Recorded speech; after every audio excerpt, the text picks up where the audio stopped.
வெங்கட் பிரபு இயக்கத்தில் சூர்யா நடித்துள்ள படம் மாஸ். இந்த படத்தில் சூர்யாவின் கதாபாத்திரத்தின் பெயர் மாசிலாமணி. அதைத்தான் மாஸ் என்று சுருக்கி வைத்திருக்கிறார்கள்.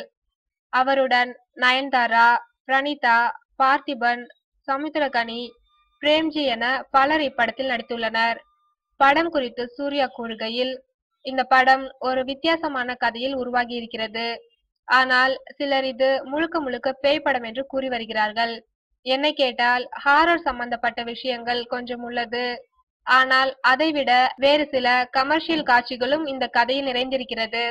அந்த வகையில் மாஸ் படம் சிறுவர்களுக்கான சம்மர் ஸ்பெஷல் என்று சொல்ல வேண்டும் என்கிறார் சூர்யா. அதேபோல் எலி படத்தில் நடித்துள்ள வடிவேலுவோ, இந்த படம் ரசிகர்களை வயிறு குலுங்க சிரிக்க வைக்க வேண்டும் என்ற அடிப்படையில் தான் தயாராகியுள்ளது.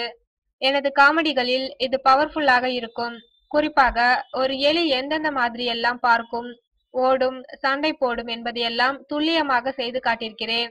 அதனால் சிறுவர்களுக்கு இந்த படம் அதிகமாக பிடிக்கும். அதோடு அவர்கள் மட்டுமின்றி அனைவருமே குடும்பத்துடன் கண்டுகளிக்க வேண்டிய காமெடி ஸ்பெஷலாக எலி படம் தயாராகி இருக்கிறது என்கிறார். ஆக இந்த 2 படங்களுமே பள்ளி சிறுவர்களை குறிவைத்து இந்த மாத இறுதியில் திரைக்கு வருகிறது என்பது குறிப்பிடத்தக்கது.